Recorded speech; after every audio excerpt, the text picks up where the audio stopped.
تھی کتاب المعاطات کے بارے میں، کہ جس نے جناب مصنف نے علماء کے اقوال کو ذکر کرتے ہوئے یہ فرما رہے تھے کہ جناب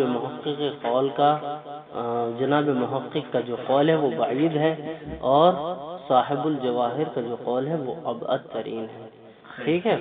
اسے فرماتے فرماتے آخر میں آ کر جناب مصنف نے کل کی جو بحث تھی ہماری، اس میں محقق ثانی کا قول جو جامع مقاصد میں انہوں نے ذکر کیا ہے، اور جو ارشاد پر تعلیق لگاتے ہوئے جو قول انہوں نے ذکر کیا ہے اس کو نقل کیا تھا، جس میں جناب محقق ثانی یہ فرما رہے تھے کہ انہوں نے علماء اور فقہا نے جب اپنی عبادات میں اباحت تصرف کا ذکر کیا ہے تو انہم ارادو بہی التملیغ، کہ ان لوگوں نے اباحت تصرف سے تملیغ کا ارادہ کیا تھا.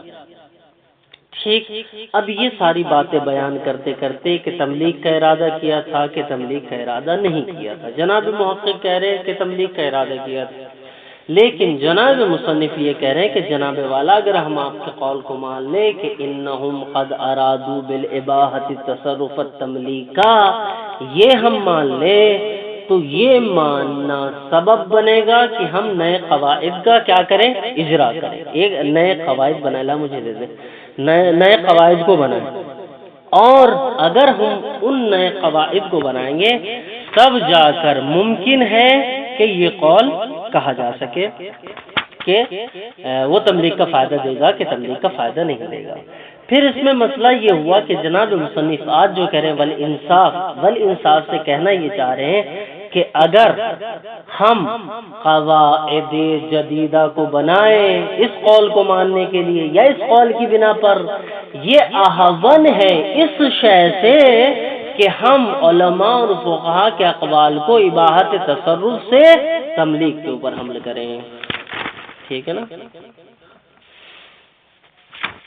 ہاں، یعنی تاسیس قاعدہ جدیدہ جو ہے وہ احون ہے، زیادہ آسان ہے بنسبت اس کے کہ محقق کرکی جو ہے ان کے قول کو ڈال دے کس قول کے اوپر، تملیغ کے قول کے اوپر. ٹھیک ہے نا؟ ہاں، یہ آج کی جو بحث ہے یہاں سے شروع ہو رہی ہے. ٹھیک ہے، یہاں سے ایک منٹ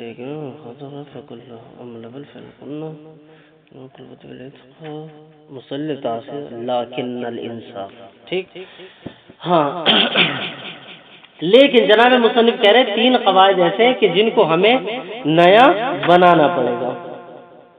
دیکھتے ہوئے چلتے ہیں، زیادہ جو ہے ٹائم ادھر ادھر نہیں کرتے کیونکہ بہت سا ٹائم ادھر ادھر ہو گیا. لیکن الانصاف، لیکن انصاف کیا ہے؟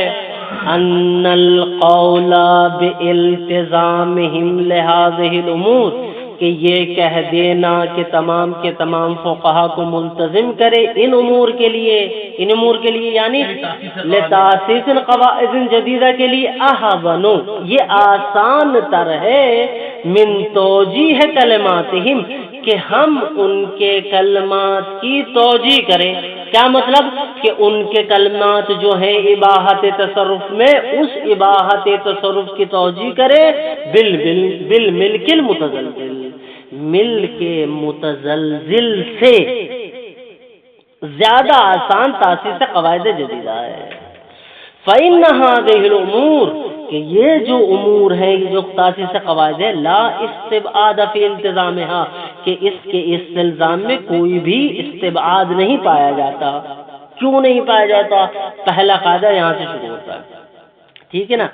اذا اقتضى الاصل عدم الملکیہ. ٹھیک ہے نا؟ پہلا قاعدہ ہے اذا اقتضى الاصل عدم الملکیہ، کہ جب اصل عدم ملکیت کا تقاضا کرے. عدم ملکیت کا تقاضا کرے، کیا مطلب کہنے کا مطلب یہ ہے کہ جب انہوں نے کہا تھا اباحت تصرف، ان المعاطات تفید الاباحت تصرف، جناب محقق کرکی نے کہا کہ نہیں، اباحت تصرف سے مراد هو الملک المتزلزل مراد ہے. اب کہہ رہے ہیں کہ ہم یہاں پر جب شک ہو رہا ہے کہ آیا یہ اباحت تصرف کا فائدہ دیتا ہے یا ملک متزلزل کا فائدہ دیتا ہے. تو یہاں پر ہم رجوع کریں گے ایک اصل سے. وہ اصل کون ہے؟ وہ ہے اصل استصحاب. اصل استصحاب ہے، کیا رجوع کریں گے؟ کہیں گے رجوع اس طریقے سے کریں گے کہ معاطات یعنی اخذ و عطا سے پہلے یہ ملکیت میرے یہاں ثابت تھی اور قلم کی ملکیت سید کے یہاں ثابت تھی. اب شک ہو رہا ہے کہ آیا ملکیت نقل ہوئی ہے کہ نہیں، تو کیا کریں گے؟ اصل استصحاب جاری کریں گے. اصل استصحاب کیا کہے گا؟ ابقاء ملکیت السابقہ، کہ جو پہلے والی ملکیت ہے وہ باقی رہے گی اور نئی ملکیت میں تبدیل نہ ہوگی. مثلاً اذا اقتضى الاصل، کہ جب اصل تقاضا کر رہی ہے، اصل استصحاب تقاضا کر رہا ہے کس چیز کا؟ عدم الملکیہ، عدم ملکیت کا تقاضا کر رہا ہوں. ایک ولم یصاعد علیہا دلیل معتبر، یہ دوسرا قاعدہ ہے. وہ کیا ہے کہ اس قول کے اوپر کہ ان المعاطات تفید الملکیہ اللازمہ، اس تفید ملکیہ الجائزہ او المتزلزلہ، اس قول کے اوپر کوئی بھی دلیل معتبر نہیں ہے، لا من الروایت ولا من الآیت ولا من الاجماع. ان تینوں میں سے کوئی بھی دلیل ایسی نہیں ہے جو دلالت کرتی ہو کس چیز کے اوپر؟ ان المعاطات تفید الملکیہ المتزلزلہ.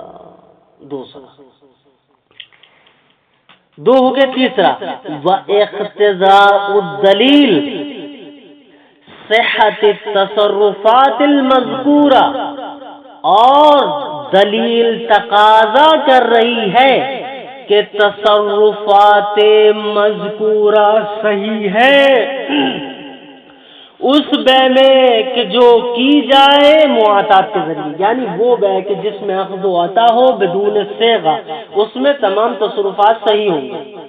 سواء کان التصرف التی یتوقف علی الملک ام لیس کذالک، چاہے ان تصرفات میں سے ہو کہ جو تصرفات ملک کے اوپر متوقف ہوتے ہیں، جیسے کہ وصیت ہے یعنی مال کی وصیت کرنا. اس کے علاوہ عتق ہے، غلام کا آزاد کر دینا. اسی کے جیسے جو ہے وصی ہے. ٹھیک ہے نا؟ صحیح. مع ان المحکی ان المحکی ان حواش الشہید علی القواعد، یہاں سے جناب مصنف ترقی کر رہے ہیں ماں کے ذریعے. وہ کیا کہ معاطات مل کے متزلزل کا فائدہ نہیں دیتا اس چیز میں. ٹھیک ہے نا؟ پہلے انہوں نے 3 قواعد بتائے. تینوں کی تینوں قواعد کس چیز کے برخلاف ہے؟ اس چیز کے برخلاف ہے کہ معاطات مل کے متزلزل کا فائدہ نہیں دیتا ہے.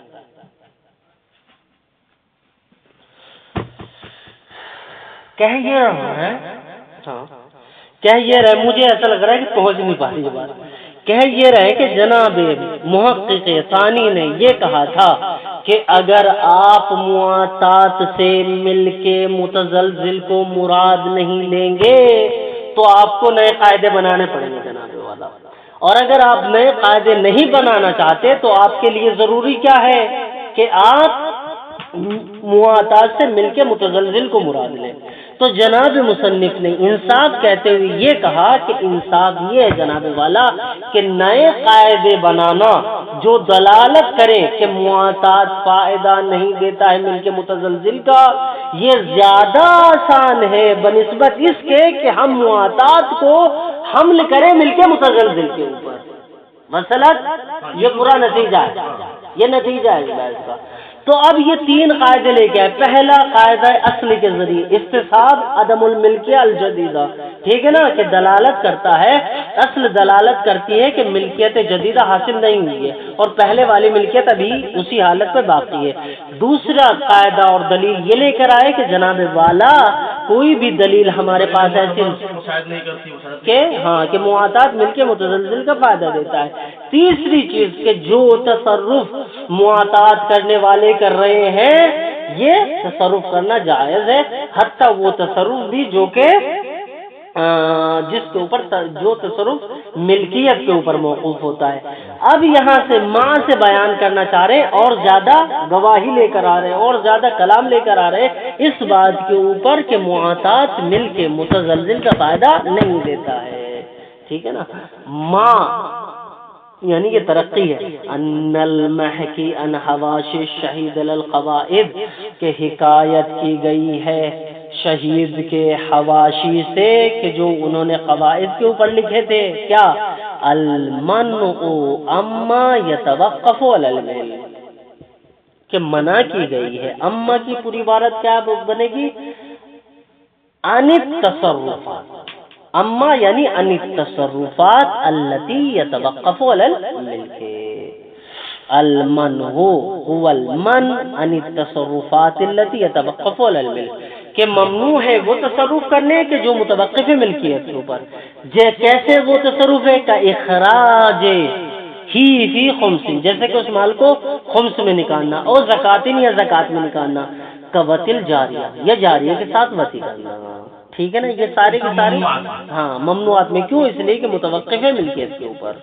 وَمِمَّا يَشْهَدُ عَلَى نَفِي الْبُعْدِ، اور ان اشیاء میں سے جو ہم نے ذکر کی ہے وہ بعید نہیں ہے، اما ذکرنا جو ہم نے ذکر کی ہے، کیا من بیانیہ ہے، من ارادتہم الاباحہ المجردہ، کہ علماء اور فقہاء نے جب باب معاطات کو قائم کیا تو انہوں نے اباحت مجردہ کا ارادہ کیا ہے۔ ما قصد المتعاطین التملیک، اگرچہ متعاطی کرنے والوں نے تملیک کا ہی قرض کیوں نہ کیا ہو، ٹھیک ہے نا۔ اما ذکرنا کیا، انہو قد صرح الشہید فی المبسوط، کہ جناب شہید نے جناب شیخ نے تصریح کی ہے اپنی کتاب مبسوط میں، والحل فی السرائر، جناب حل نے اپنی کتاب سرائر میں، کظاہر العلامہ فی القواعد، جیسے کہ جناب علامہ کا بھی ظہور اسی چیز میں ہے اپنی کتاب قواعد میں۔ وہ کیا ہے یہ سارے کے سارے؟ انہو قد صرح، یہ سارے کے سارے علماء نے تصریح کی کس چیز میں؟ بے عدم حصول الملک باہداء الہدیہ، کہ اگر کوئی آپ کو آ کر ہدیہ دینے لگے تو کیا ہے؟ ملکیت حاصل نہیں ہوتی، بے عدم حصول الملک، ملکیت حاصل نہیں ہوگی ہدیے کے ہدیہ کرنے میں، بدون الایجاب والقبول، جب تک آپ لیتے ہوئے یا وہ دیتے ہوئے ایجاب و قبول نہ کر رہے ہیں۔ اس کا مفہوم یہ ہوا نا کہ بھائی ایجاب و قبول ہو جائے تو پھر وہ ملک ہو جائے گا۔ ہاں یعنی حتیٰ ہدیے میں بھی حصول ملکیت کے لیے ایجاب و قبول ضروری ہے، تو بدرجہ اولا جو افراد بے میں سے ہے، یعنی معاطات من افراد البے ہے، تو بدرجہ اولا اس میں ایجاب و قبول کی ضرورت پڑے گی حصول ملکیت کے لیے۔ ولو من رسول، اگرچہ یہ اہدائے ہدیہ رسول کے ذریعے کیوں نہ ہو، یعنی آپ میرے پاس کسی اپنے پیغامبر کو بھیجے کہ جاؤ بھائی یہ ہدیہ دے کر آؤ، نام ہاں یفید ذالک اباحت التصرف، یہاں ذالک کا مشار الیہ اہداء الہدیہ، نعم اہداء الہدیہ یفید اباحت التصرف، اباحت التصرف کا فائدہ دیتا ہے۔ لیکن الشیخ، لیکن جناب شیخ نے کیا کہا؟ استثنا وتی الجاریہ، جاریہ کی وتی کو مستثنا قرار دیا اور کہا ہے لا یجوز وتی الجاریہ المعدات، کہ وہ جاریہ کے وہ چیزوں میں جو ہے وہ وتی جاریہ جو ہے اس میں مستثنا کیا۔ ہاں کیا کہا ہے دیکھیں، استثنا وتی الجاریہ، جناب شیخ طوسی نے مستثنا کیا ہے ہدیہ جاریہ کو۔ کہنے کا مطلب کیا ہے؟ کہنے کا مطلب یہ ہے نعم یفید اہداء الہدیہ اباحت التصرف، جو بھی چیز آپ کے پاس ہدیے میں آئے اس میں اباحت تصرف کی اجازت ملتی ہے، الا فی الجاریۃ، مگر جاریہ میں نہیں ہوگی، ٹھیک ہے؟ اس میں لا یفید ہو جائے گا۔ ہاں کیوں؟ لأنہ لا یملک الجاریہ، کیونکہ ابھی تک وہ جاریہ کا مالک نہیں بنا ہے، اور جاریہ میں تصرف کرنے کے لیے ضروری ہے انہ ملک اللہ، کہ وہ اس کی ملکیت ہو۔ وصلت انشاءاللہ۔ اب کہہ رہے ہیں کہ آیا معاطات بیع حقیقی ہے یا بیع حقیقی نہیں ہے؟ ثم ان المعروف بین المتاخرین، جو معروف ہے علماء متاخرین کے نزدیک کیا؟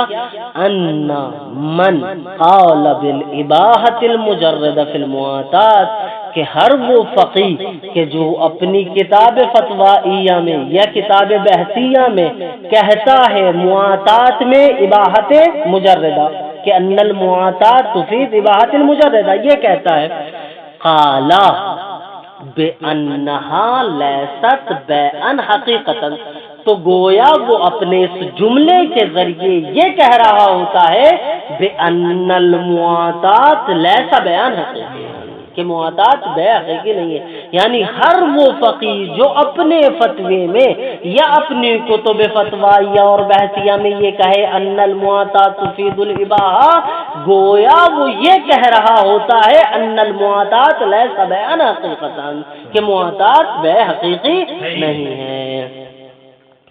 کما ہوا ظاہر بعض الظاہر المتقدمہ، جیسا کہ یہی ظاہر ہے جناب والا بعض ان عبارتوں سے جو ہم پر گزر چکی ہے، جو نقل کی گئی ہے ہم نے۔ مثلا کس کس کی عبارتیں ذکر کی ہے؟ جیسے کہ ابن زہرہ کی ہے، ابن ادریس کی ہے، حلبی کی ہے، تمام کی تمام وہ عبارتیں المتقدمہ۔ وما قد اجماع الغنیہ، ٹھیک ہے نا، یہ جماع غنیہ کا ما قد بھی اسی چیز کے اوپر دلالت کرتا ہے، ان المعاطات لیس بیعن حقیقا۔ وما ابعد ما بینہ وبین توجیہ المحقق الثانی من ارادت نفی اللزوم۔ اب یہاں پر جناب مصنف کہہ رہے ہیں کہ بعید اور بہت زیادہ بہت پایا جاتا ہے، کہاں؟ ما بینہ، یعنی ما بین ابن زہرہ، ٹھیک ہے نا، جب وہ یہ کہہ رہے ہیں کہ اجماع قائم کیا انہوں نے ان المعاطات لا تفید انہوں نے کہا تھا کہ اجماع قائم ہوا ہے ان المعاطات لیس بیعن، ٹھیک ہے نا، فی الحقیقت، جو شروع میں عبارت گزری تھی اس میں انہوں نے یہی کہا تھا ان المعاطات لیس بیعن، ان کی عبارت بھی یہی ہے۔ وما ابعد ما بین ابن زہرہ، اور کتنا بعید تر ہے جو ہے ابن زہرہ کے درمیان، وبین توجیہ المحقق الثانی، اور جو محقق ثانی کی توجیہ کے درمیان ہے، کیا؟ من ارادت نفی اللزوم، کہ علماء اور فقہا نے لزوم کا ارادہ نہیں کیا، لزوم کے ارادے کی نفی کی ہے۔ ابن زہرہ کیا کہہ رہے ہیں؟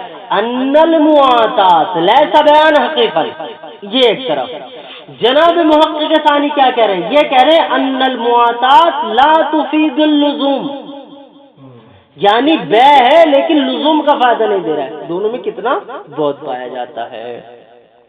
ترجمہ کر لیتے لفظی تھوڑا سا تاکہ واضح رہے۔ وبین توجیہ المحقق الثانی، محقق ثانی کی توجیہ کے درمیان من، یہ توجیہ بتا رہے ہیں یہاں سے، من ارادت نفی اللزوم، کہ جناب محقق نے ارادہ کیا ہے نفی بیعیت سے، کس چیز کا؟ نفی لزوم کا، نہ کہ اس چیز کا کہ بیع نہیں ہے۔ وکلاہما خلاف الظاہر، اور یہ دونوں کے دونوں قول ظہور کے خلاف ہے۔ کس کے؟ کون سے دونوں قول؟ ہاں، یعنی ابن زہرہ کہہ رہے ہیں کہ بیع ہے ہی نہیں، ٹھیک، جبکہ تمام کے تمام علماء اور فقہاء اس بات کے اوپر متفق ہیں کہ بیع ہے۔ نفی صحت میں اختلاف ہے۔ شروع میں ہی ہم نے جہاں تعریف پڑھی تھی انشاء تملیک عین بمال، وہاں پلٹ جائیں اور پورا کا پورا منظر آپ کے سامنے نظر آئے گا، ٹھیک ہے نا۔ وہ کیا کہتے ہیں کہ بیع ہے جناب والا، بیع کیوں نہیں ہے؟ اور جناب ابن زہرہ فی الغنیہ کیا کہہ رہے ہیں؟ لیسا بیع، کتنا بعید ہے ان کا قول ظواہر کے اعتبار سے۔ اب محقق کا قول، محقق کیا کہہ رہے ہیں؟ نفی اللزومیہ، یعنی تدل بالملک المتزلزل، ٹھیک ہے نا، یعنی ملک متزلزل پایا جاتا ہے، جبکہ تمام کے تمام فقہاء اس بات کے قائل ہے لا توجد الملکیہ فی المعاطات بل تفید العبادۃ تصرف۔ تو دونوں کے دونوں قول خلاف ظاہر ہے یا خلاف ظواہر ہے۔ ٹھیک ہے نا. وکلاہما وکل القولین یعنی وقول ابن زہرہ وقول المحقق الثانی خلاف ظاہر الابائر العلماء المتقدمین والمتاخرین. ٹھیک.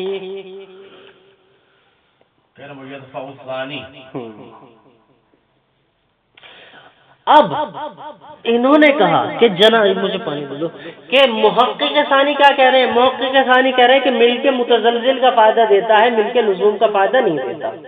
جناب ابن زہرہ کہہ رہے ہیں کہ بے حقیقی ہے ہی. تو یہاں سے جناب مصنف آئے وَيَدْفَعُ الثَّانِي کہ ہم دوسرے والے کے اس قول کو دفع کریں گے. یعنی محقق نے جو کہا ہے کہ مل کے متزلزل کا فائدہ دیتا ہے، لازمہ کا فائدہ نہیں دیتا، اس قول کو ہم دفع کریں گے. کیسے؟ ایسے تصریح بعضہم کہ بعض علماء اور فقہا نے صراحتاً کہا ہے کیا بِأَنَّ شَرْطَ لُزُومِ الْبَيْعِ کہ بے کے لازم ہونے کی جو شرط ہے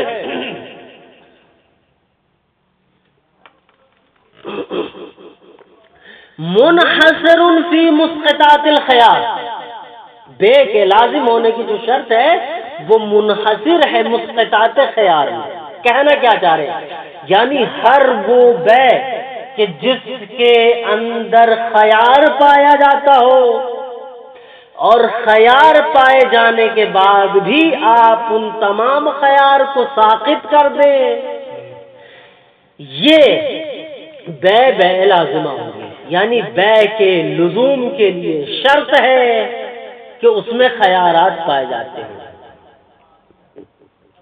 ٹھیک ہے نا؟ ہاں. اب دیکھیں عبارت بالکل واضح ہو جائے گی، جہاں نہیں آیا یعنی واضح نہ ہوا کرے بالکل ٹوک دیا کرے. وہ تصریح و واضح بعض فقہا نے کہا کیا بِأَنَّ شَرْطَ لُزُومِ الْبَيْعِ کہ بے کے لزومی ہونے کی شرط منحصر فی مسقطات الخیار مسقطات خیار میں منحصر ہے. یعنی جب خیار کو ساقط کر دیا جائے اس میں منحصر ہے. فَكُلُّ بَيْعٍ پس ہر بے اندہو یعنی عند المحقق فَكُلُّ بَيْعٍ عند المحقق لازم ہر بے محقق کے نزدیک لازم ہے من غیر جہت الخیار وہ خیارات وہ بے کہ جس میں خیارات نہیں پایا جاتا، اس کے علاوہ نہیں ہر وہ بے کہ جس کے اندر خیار نہیں پایا جاتا ہے وہ کیا ہے؟ لازم ہے. مجھے مثال دینی پڑے گی، بڑے قدر مثال کی جائے گا. مثلا آپ آئے میرے پاس اور آ کے کہنے لگے موبائل اچھا ہے میں خریدنا چاہتا ہوں. ٹھیک ہے، میں نے کہا بے تو حاضر موبائل بے قلم، میں نے اس موبائل کو قلم کے ذریعے بیچ دیا. آپ نے مجھے قلم دیا، آپ نے یہ لے لیا. ٹھیک ہے، ابھی ہم یہیں پہ بیٹھے ہوئے، آپ کے پاس خیار مجلس، ٹھیک، آپ کے پاس خیار عیب ہے اگر اس میں عیب پایا جائے، آپ کے پاس خیار غبن ہے اگر میں نے کوئی چیز اس میں خراب ہے اور چھپائی ہے. جتنے بھی خیار ہیں کہ یہ سارے کے سارے خیار ان کے پاس پائے جاتے ہیں. جب تک یہ خیار ان کے پاس ہے آیا بے لازم ہے؟ بے لازم نہیں ہے. کیوں؟ اس لیے کہ جیسے ہی وہ اپنا خیار استعمال کریں گے رجوع کر لیں گے اپنی عین کی طرف اور پلٹا دیں گے. ٹھیک ہے نا؟ ہاں. جب تک یہ خیار پائے جاتے ہیں فلا یکون البیع لازما، بے لازم نہیں ہو سکتی. لیکن آپ یہاں سے اٹھے، خیار غبن موجود نہیں، ٹھیک ہے، خیار عین موجود نہیں، خیار مجلس ختم ہو گیا، آپ 1 گھنٹے کے بعد آیا کے بعد کہنے میں نہیں لیتا، میں واپس کر لوں. خیار آپ کے ختم ہو چکے ہیں جناب والا، لازم ہو چکی تھی بے. فصار البیع لازما، بے لازم ہوگی. تو پتہ کیا چلا؟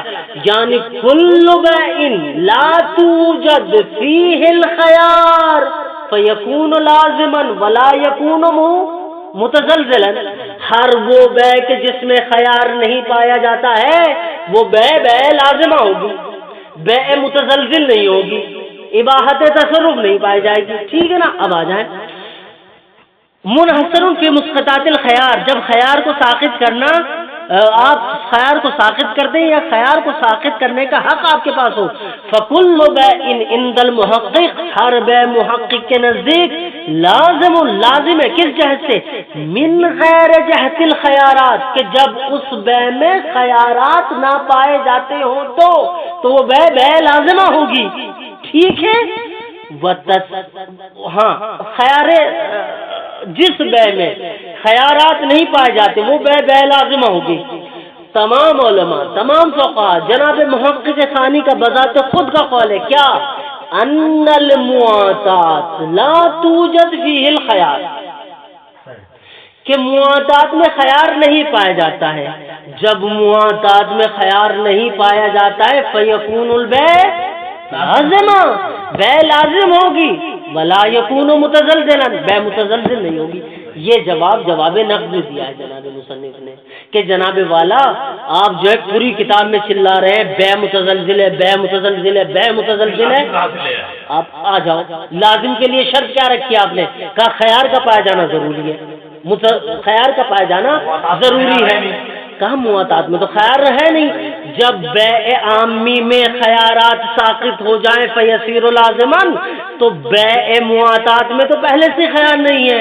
جب پہلے سے خیار نہیں ہے فیکون لازمن من ابتداء علم ولا یکون لازمن بعد طرف عین الواحد او من طرف الواحد وصلت انشاءاللہ. ٹھیک ہے نا. یہ جواب نقضی جناب مصنف نے جناب محقق ثانی کو دیا.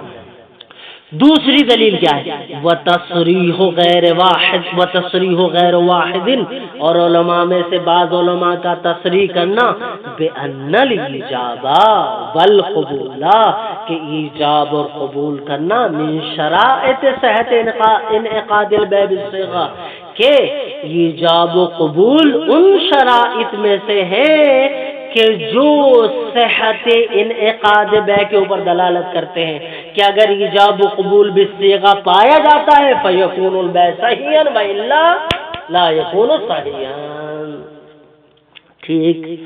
تو یہ دونوں جواب جناب مصنف نے، ایک جواب نقضی ہے، ایک جواب حلی ہے.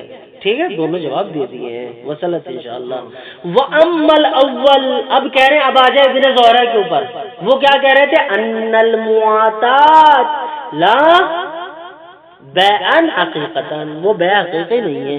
اما الاول فإن قلنا، اگر ہم یہ کہیں بأن البیع عند المتشرع حقیقت، کہ بیع متشرع کے نزدیک کیا ہے؟ بیع حقیقی ہے. فی صحیح، کہاں پر صحیح؟ صحیح سے مراد کیا ہے؟ الجامع جمیع الشرائط والاجزاء، وہ بیع کہ جس میں تمام کے تمام اجزاء اور شرائط پائے جائے. تو ٹھیک ہے نا. حقیقت فی صحیح، حقیقت ہے صحیح میں. ٹھیک. فیصح علی ذالک، 4 لائن کے بعد فیصح علی ذالک، پس صحیح ہوگا اس قول کی بنیاد پر. کیا صحیح ہوگا؟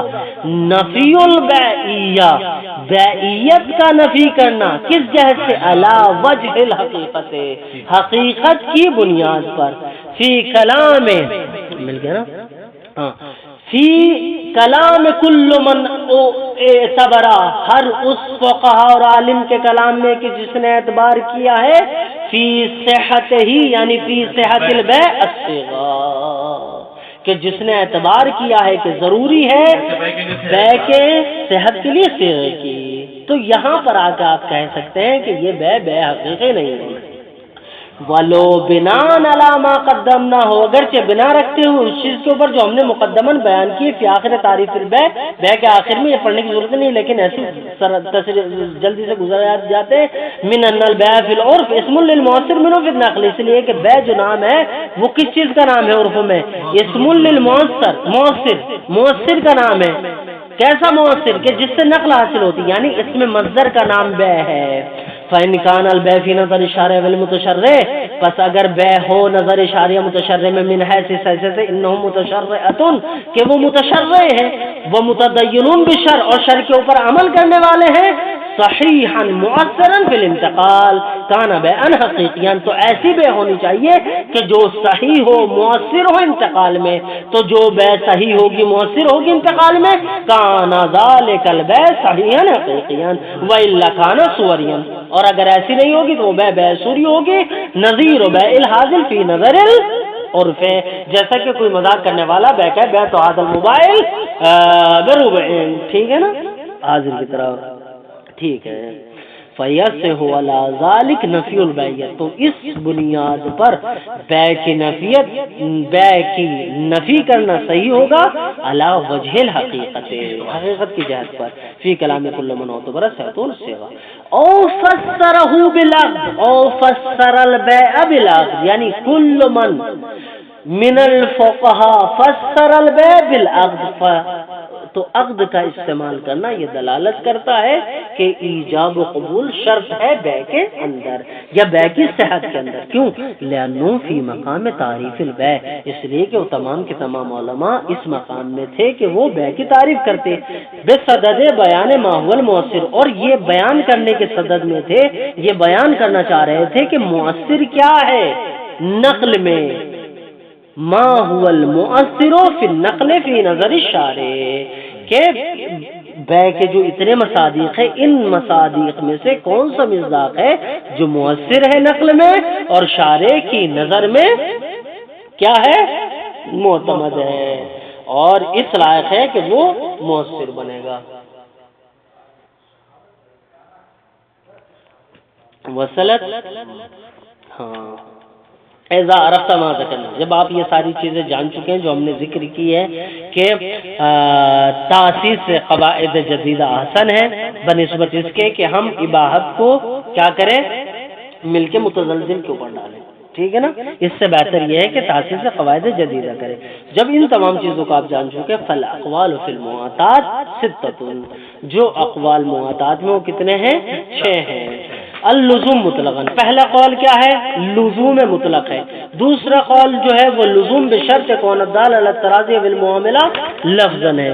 تیسرا قول والملک غیر لازم ہے۔ چوتھا قول عدم الملک مع اباحت جمیع تصرفات ہے۔ پانچواں قول اباحت ما لا يتوقف علی الملک ہے، اور چھٹا قول القول بعدم اباحت التصرف مطلقاً ہے۔ اب آ جائے پہلے قول کے اوپر، اللزوم مطلقاً، یعنی ان المعاطات تفید اللزوم مطلقاً، مطلقاً سے مراد کیا ہے؟ چاہے اس بے معاطاتی میں الفاظ پائے جاتے ہوں یا الفاظ پائے نہ جاتے ہوں، قابل للخیار ہو یا نہ ہو، یہ کہا جا سکتا ہے نہ، خیار تو اس میں پائے نہیں جاتے، ٹھیک ہے نا، مطلقاً۔ اللزوم مطلقاً، کہ معاطات لزوم کا فائدہ دیتا ہے مطلق طور پر، چاہے اس میں الفاظ پائے جاتے ہو چاہے الفاظ نہ پائے جاتے ہو۔ اب آپ یہ سوال کر سکتے ہیں جناب والا، اگر اس میں الفاظ پائے جاتے ہیں تو یہ تو معاطات سے خارج ہو جائے گا، اس لیے کہ معاطات کہتی اسے کہ جس میں الفاظ نہ پائے جاتے ہو، اگر الفاظ پائے جا رہے ہیں تو وہ بیع معاطات کہاں رہا؟ تو جواب دیں گے کہ جناب والا یہاں پر الفاظ سے مراد وہ الفاظ معینہ نہیں ہے کہ جو ہم نے بے تو تملک تو نقل تو پڑھے ہیں، بلکہ الفاظ پائے جاتے ہیں جن کا اعتبار شریعت نے یا علماء نے نہیں کیا ہے۔ مثلا میں آیا اور آ کر کہنے لگا انتی قلما بالموبائل، ٹھیک ہے نا، یہ قلم مجھے دے دو موبائل کے بدلے میں، ٹھیک ہے، یا میں کہوں خود هذا الموبائل بالقلم، ٹھیک ہے، کہ یہ الفاظ تو پائے جاتے ہیں لیکن وہ الفاظ جن کا جال کیا گیا ہے بیع و شراء کے لیے وہ الفاظ نہیں ہیں، تو ان الفاظ کا وجود کل عدم ہے، گویا نہیں ہے، اس لیے مطلق سے مراد چاہے الفاظ پائے جاتے ہوں یا نہ پائے جاتے ہوں، الفاظ کا وجدان اگر ہے وہ ویسے الفاظ ہوں گے جن کا اعتبار فقہا نے یا عرف نے یا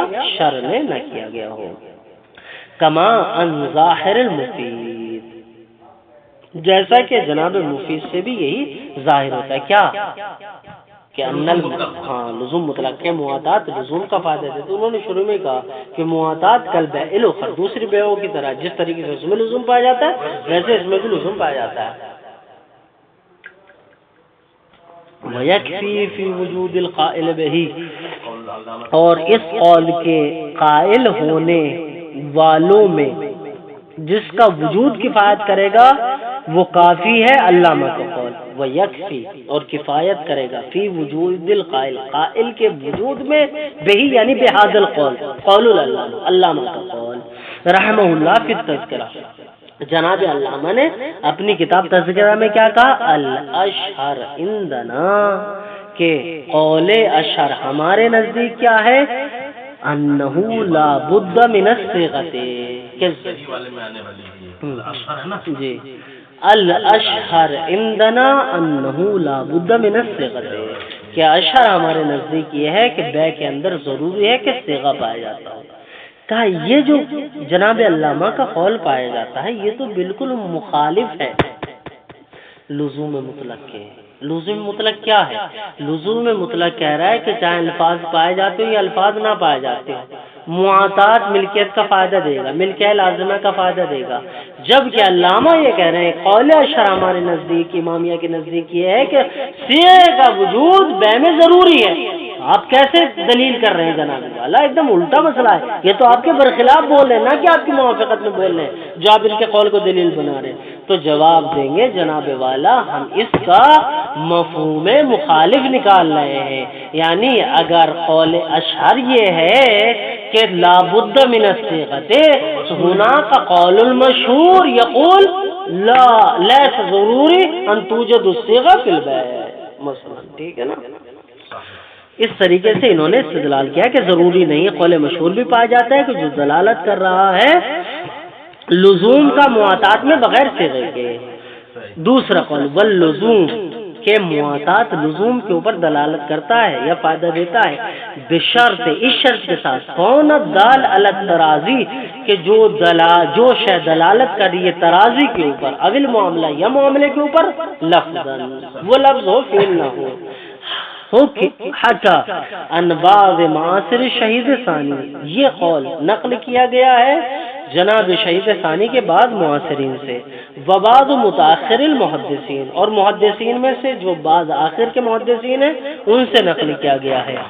لیکن فی عد ھذا، لیکن شمار کرنا اس قول کو، ہادہ کا مشار الیہ، ھذا القول، ٹھیک ہے نا، اس قول کو من الاقوال، ان اقوال میں سے فی المعاطات، جو معاطات میں شمار کیے گئے، تعمل، اس میں اشکال پایا جاتا ہے۔ کیوں اشکال پایا جاتا ہے؟ یعنی اذا جی ہاں، اور یہ کیا کہہ رہے ہیں کہ لفظ کا ہونا ضروری ہے، تو یہ معاطات میں شمار نہیں کیا جا سکتا۔ احسنتم، بارک اللہ بھی۔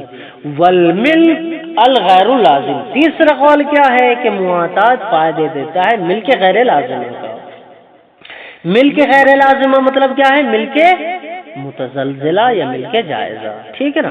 ذهب الیہ المحقق ثانی، اس قول کی طرف گئے جناب محقق ثانی، ونسب هذا القول الى كل من قال بالاباحۃ، اور جناب محقق ثانی نے نسبت دی اس قول کی ہر اس بندے کی طرف جس نے بھی اپنی کتاب فتوائیہ میں اباحت کہا ہے۔ وفی النسبت ما رکھتا، لیکن یہ جو نسبت انہوں نے دی ہے، آیا یہ نسبت دینا صحیح ہے یا صحیح نہیں ہے، یہ چیز آپ جان چکے ہیں، کیونکہ ہم کئی مرتبہ آپ کو بتا چکے ہیں کہ آپ اباحت تصرف کو مل کے متزلزل پر کیسے حمل کر رہے ہیں، ممکن ہی نہیں ہے حمل کرنا، ٹھیک ہے نا؟ تو اس نسبت میں جو عیب پایا جاتا ہے وہ آپ جان چکے، معرفت آپ جان چکے ہیں۔ وعدم الملک ما اباحت جمیع تصرفات حتی المتوقفۃ علی الملک، یہ چوتھا قول ہے کہ معاطات عدم ملکیت کا فائدہ دیتا ہے، لیکن کیسے؟ ما اباحت جمیع تصرفات، جبکہ مباح ہے آپ کے لیے، آپ تمام کے تمام تصرفات کر سکتے ہیں، حتی وہ تصرفات بھی جو ملکیت کے اوپر موقوف، یعنی آپ جاریہ کے ساتھ وطی بھی کر سکتے ہیں، آپ اسے بیچ بھی سکتے ہیں، ٹھیک ہے نا؟ کما ہوا ظاہر ابائر کثیرہ، جیسا کہ اسی چیز میں ظاہر ہے اکثر علماء اور فقہاء کی عبارتیں، یعنی وہ کہتے ہیں اباحت تصرف اور تصرف ہر جہت کا تصرف، چاہے وہ ملکیت کے اوپر موقوف ہو یا ملکیت کے اوپر نہ موقوف ہو. بل ذکر فی المسالک، بلکہ ذکر کیا ہے مسالک میں، یعنی جناب شہید ثانی نے کیا، انا کل من قال بالاباحۃ، کہ ہر وہ انسان یا وہ ہر وہ فقیہ کہ جو کہتا ہے ان المعاطات تفید الاباحہ، کہ معاطات اباحت کا فائدہ دیتا ہے، وہ کیا کہتا ہے، یصوغ جمیع التصرفات، وہ جائز قرار دیتا ہے تمام کے تمام تصرفات کو، چاہے متوقف علی الملک ہو یا ملک نہ ہو. پانچواں قول، واباحۃ ما لا يتوقف علی الملک، پانچواں قول یہ ہے کہ معاطات اباحت تصرف کا فائدہ دیتا ہے لیکن وہ تصرف کے جو ملکیت کے اوپر موقوف نہ ہو، لیکن وہ تصرف جو ملکیت کے اوپر موقوف ہے اس کا فائدہ نہیں دیتا. یعنی آپ جاریہ کے ساتھ وطی نہیں کر سکتے، آپ عتق نہیں کر سکتے، آپ بیچ نہیں سکتے، ٹھیک ہے نا. وَإِبَاحَةُ مَا لَا يَتَوَقَّفُ عَلَى الْمِلْكِ وَهُوَ ظَاهِرٌ من الکلام المتقدم، اور یہی ظاہر ہے گزرے ہوئے کلام سے، جو کہاں سے گزرا ہے، انا حواشی شہید علی القواعد، جناب شہید کے حواشی سے جو انہوں نے قواعد کے اوپر لگائے تھے. وَهُوَ الْمُنَاسِبُ لِمَا حَكَيْنَاهُ، اور یہی قول مناسبت رکھتا ہے اس چیز سے جس کی حکایت ہم نے کی ہے. کن سے حکایت کی ہے؟ انی شیخ توسی سے، فی اہداء الجاریت من دون ایجاب و قبول، کہ جب کوئی ہدیہ کرنے والا جاریہ کو ہدیہ کرے بغیر ایجاب و قبول کے، تو جناب شیخ توسی نے کیا کہا تھا، لا یجوز الوتی. ابھی ایک صفحے پہلے ہی پوچھا ہے، ٹھیک ہے نا، کہ وتی کرنا جائز نہیں ہے. ہاں، والقول بعدم اباحت تصرف مطلقاً، چھٹا قول یہ ہے کہ معاطات اباحت تصرف کا بھی فائدہ نہیں دیتا مطلقاً، چاہے وہ تصرف متوقف علی الملک ہو یا ملک نہ ہو، چاہے اس میں الفاظ پائے جاتے ہوں یا الفاظ نہ پائے جاتے ہوں. نسب الی ظاہر النہایہ، اس قول کی نسبت دی ہے کتاب النہا، یعنی نہایت الاحکام جناب علامہ کی کتاب کی طرف. لیکن ثبت رجوع عنہ، لیکن ثابت ہو چکا ہے، پہلے بھی یہ بیان کر چکے ہیں، لیکن ثبت رجوع العلامہ عن هذا القول، یعنی لیکن ثبت رجوعہ، یعنی رجوع العلامہ عنہ، یعنی عن هذا القول فی غیرہا، فی غیر النہایہ. ٹھیک ہے نا، پوری کی پوری عبارت ایسے ہے. والمشہور، چلوں کہ رہنے دوں، والحمدللہ رب العالمین.